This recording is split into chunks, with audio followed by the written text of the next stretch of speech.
हाँ जी, नमस्कार। स्वागत है आपका हमारे YouTube चैनल में। काव्य शास्त्र से संबंधित विभिन्न परीक्षाओं में आए हुए प्रश्नों की श्रृंखला में आज हम भाग नंबर 5 लेकर आपके सामने उपस्थित हैं। और इससे पहले हमने 4 वीडियो अपलोड कर दिए हैं। पहले जाकर के आप उन वीडियोज़ को ज़रूर देखें। और आज ये भाग नंबर 5 है, वो आपके सामने लेकर के मैं उपस्थित हूँ। तो शुरू करते हैं आज का वीडियो। शुरू करने से पहले अगर आप हमारे चैनल पर नए हैं तो प्लीज़ हमारे चैनल को सब्सक्राइब कर लें और पास ही बने बेल आइकन को जरूर प्रेस कर लें ताकि प्रत्येक आने वाले वीडियो का नोटिफिकेशन आपको सबसे पहले प्राप्त हो सके। इसके अलावा और भी व्याकरण से संबंधित जितने भी टॉपिक हैं उनके वीडियोस हमने बना करके अपलोड कर दिए हैं और उनको आप प्लेलिस्ट उनकी बनी हुई है, तो वहाँ जा कर के आप उनको ज़रूर देखें। तो शुरू करते हैं आज का वीडियो। पहला प्रश्न है इसमें काव्य शास्त्र से संबंधित। आचार्य वामन ने काव्य हेतु के स्थान पर किस शब्द का व्यवहार किया है? तो आचार्य वामन जो थे उन्होंने काव्य हेतु के स्थान पर किस शब्द का व्यवहार किया है? तो यहाँ इसका प्रश्न का उत्तर होगा विकल्प नंबर 4, काव्यांग शब्द का प्रयोग है वो इन्होंने किया था काव्य हेतु के स्थान पर। चलिए, काव्यांग। आचार्य वामन ने काव्य हेतु के स्थान पर काव्यांग शब्द का प्रयोग किया है। इन्होंने लोक विद्या और प्रकीर्ण को काव्यांग अर्थात काव्य हेतु स्वीकार किया है। लोक विद्या और प्रकीर्ण को काव्यांग या काव्य हेतु है वो स्वीकार किया है। लोको विद्या प्रकीर्णस्ते काव्यांगनी, काव्यांगनी। ठीक है। अगला प्रश्न है, भारतीय रस सिद्धांत में साधारणीकरण का प्रयोग सर्वप्रथम किसने किया था? साधारणीकरण का प्रयोग सर्वप्रथम भारतीय रस सिद्धांत में किसने किया था? तो इस प्रश्न का सही उत्तर होगा विकल्प नंबर 3, भट्ट नायक ने किया था। भट्ट नायक ने है वो साधारणीकरण का प्रयोग है वो सबसे पहले किया था। भारतीय रस सिद्धांत में साधारणीकरण के प्रयोग सर्वप्रथम भट्ट नायक ने किया था। आचार्य भट्ट नायक के अनुसार विभावादि का साधारणीकरण होता है, जबकि अभिनव गुप्त ने सहृदय का साधारणीकरण माना है। अभिनव गुप्त ने किसको माना? सहृदय को। चलिए, अगला प्रश्न है, रघुवर जस प्रताप के आगे चंद मंद रवि ताप ही त्यागे। रघुवर जस प्रताप के आगे चंद मंद रवि ताप ही त्यागे। तो इस पंक्ति के अंदर कौन सा है वो अलंकार है आया हुआ है, तो हमें वो बताना है। तो इस पंक्ति में व्यतिरेक अलंकार है वो आया हुआ है। कौन सा? व्यतिरेक अलंकार। रघुवर जस प्रताप के आगे चंद मंद रवि ताप ही त्यागे। व्यतिरेक अलंकार में क्या होता है कि जो उपमेय होता है, उपमेय और उपमान, इसमें क्या होता है, उपमान जो होता है उसको उपमेय की अपेक्षा निम्न दिखाया जाता है, उपमेय को श्रेष्ठ दिखाया जाता है। उपमेय जो प्रस्तुत होता है, जो प्रस्तुत होता है, और उपमान जो अप्रस्तुत होता है, तो अप्रस्तुत को निम्न बताया जाता है प्रस्तुत की बजाय। तो यहाँ क्या कह रहे हैं, रघुवर जस प्रताप के आगे, यानी रघुवर इनके प्रताप के आगे चंद चांद है, चांद मंद हो जाता है, और रवि अर्थात सूर्य है, सूर्य का जो ताप है वो भी इनके प्रताप के आगे है वो फीके पड़ जाते हैं, वो भी अपना त्याग है वो प्रताप है वो त्याग देते हैं। तो इसलिए यहाँ पे व्यतिरेक अलंकार होगा। जहाँ उपमान की अपेक्षा उपमेय का व्यतिरेक यानी उत्कर्ष का वर्णन किया जाए वहाँ व्यतिरेक अलंकार होता है। उपमेय को बढ़ा चढ़ा करके प्रस्तुत किया जाता है। मंगल करनी कली मल हरनी तुलसी कथा रघुनाथ की। उपयुक्त पंक्ति में कौन सा छंद है? उपयुक्त जो पंक्ति है इसमें कौन सा छंद है वो बताया गया है। तो इसमें हरिगीति का छंद होगा, हरिगीति का छंद है वो होगा। उपयुक्त पंक्ति में हरिगीति का छंद है। हरिगीति का जो छंद है वो सममात्रिक छंद माना जाता है। और इस प्रत्येक चरण में कौन सी होती है? 28 मात्राएं होती हैं। इसके प्रत्येक चरण में 28 मात्राएं होती है। और इसके क्या होता है, अंत में लघु और गुरु आते हैं, लघु और गुरु आते हैं। हरिगीतिका के अंत में लघु गुरु आते हैं और इसके प्रत्येक चरण में 28 मात्राएं होती है और सममात्रिक छंद माना जाता है। और गीतिका के अंदर 26 मात्राएं होती हैं। अब बाकी विकल्पों की बात करें, चौपाई, तो चौपाई के अंदर 16 मात्राएं होती हैं और ये सममात्रिक छंद है। और रोला है, रोले के अंदर 24 मात्राएं होती है और ये भी सममात्रिक छंद माना जाता है। मालिनी अपने है नहीं। चौपाई के प्रत्येक चरण में 16 मात्राएं होती हैं और रोला के प्रत्येक चरण में 24 मात्राएं होती हैं। मालवी नहीं है जो वर्णिक छंद है, वर्णों से गिना जाता है। प्रत्येक चरण में 15 वर्ण होते हैं। चलिए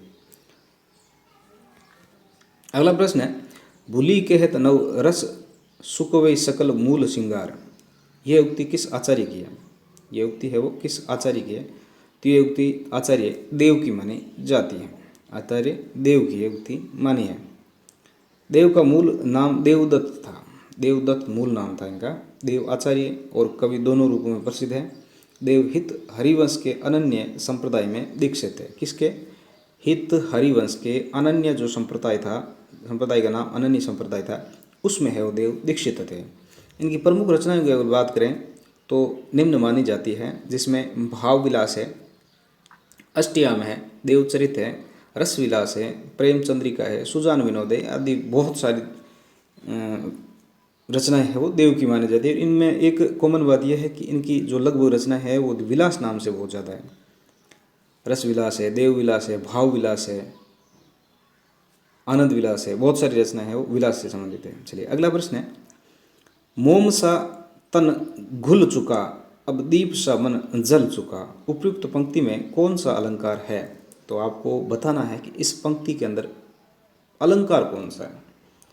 तो क्या हो सकता है इसमें? इसमें पूर्णोपमा अलंकार माना जाता है। उपमा अलंकार, उपमा में भी उपमा का उपभेद है पूर्णोपमा, तो वहाँ इस दोहे के अंदर, इस पंक्ति के अंदर पूर्णोपमा अलंकार होगा। पूर्णोपमा में क्या होता है? उपमा के अंदर 4 भेद किए जाते हैं। उपमेय,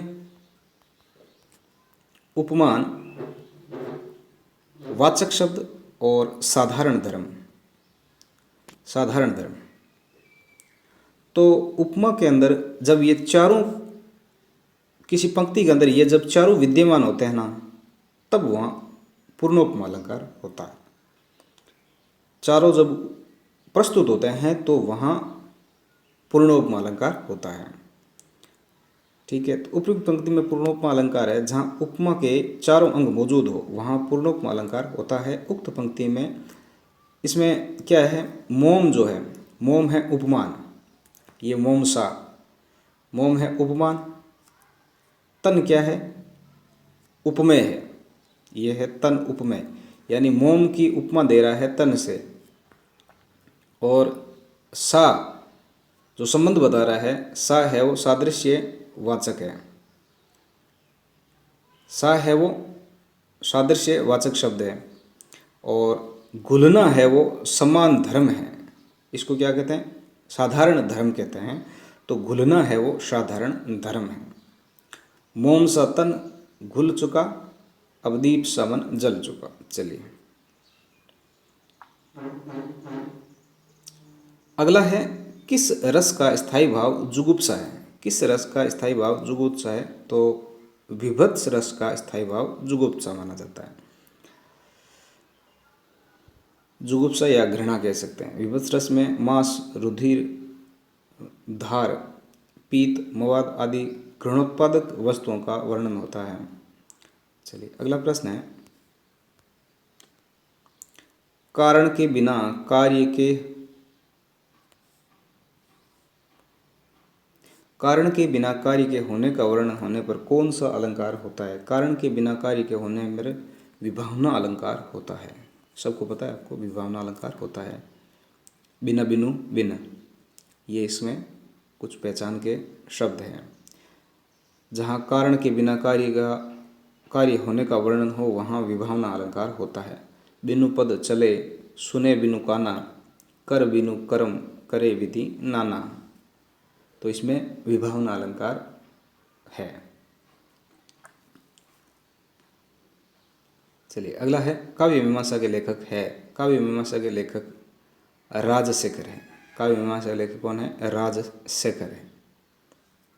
जबकि दंडी ने काव्यादर्श की रचना की है, भामा ने काव्य अलंकार की रचना की है, रुद्रट ने काव्य अलंकार नामक ग्रंथ की भी रचना की है। अगला है, नाटक में अर्थ प्रतीति कितनी मानी जाती है? नाटक में अर्थ प्रतीति कितनी मानी जाती है? नाटक में अर्थ प्रतीति 5 तरह की मानी जाती है। कौन कौन से होते हैं? बीज, बिंदु, पताका, प्रकृति और कार्य। चलिए अगला है, रस निष्पत्ति के संबंध में चित्रतुरंग न्याय के संस्थापक आचार्य कौन माने जाते हैं? रस निष्पत्ति के संबंध में चित्रतुरंग न्याय के संस्थापक आचार्य कौन माने जाते हैं? तो इस प्रश्न का सही उत्तर होगा विकल्प नंबर 2, शंकुक है वो चित्रतुरंग न्याय के संस्थापक आचार्य माने जाते हैं। शंकुक है वो चित्रतुरंग न्याय संस्थापक आचार्य माने जाते हैं। शंकु का जो वाद है या शंकु का जो सिद्धांत था वो था अनुमितिवाद। क्या था? एक बार रिवीजन कर लेते हैं इनका था अनुमितिवाद रस निष्पत्ति के संदर्भ में। बट लोलट का क्या था? उत्पत्तिवाद या आरोपवाद। अभिनव गुप्त का था अभिव्यक्तिवाद और भट्ट नायक जो थे उनका था भुक्तिवाद। क्या था? भुक्तिवाद।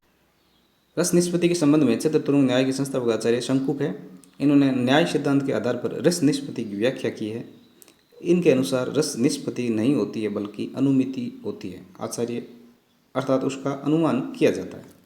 चलिए आज का वीडियो कंप्लीट होता है। इस वीडियो को पूरा देखें, शुरू से अंत तक पूरा देखें। वीडियो कैसा बना है अपनी अमूल्य उचित राय जरूर देवें और कमेंट बॉक्स के माध्यम से वीडियो को ज़्यादा से ज़्यादा शेयर करें, लाइक करें, दबा करके लाइक करें, दबा करके शेयर करें। मिलते हैं अगले वीडियो में, तब तक के लिए नमस्कार, जय हिंद।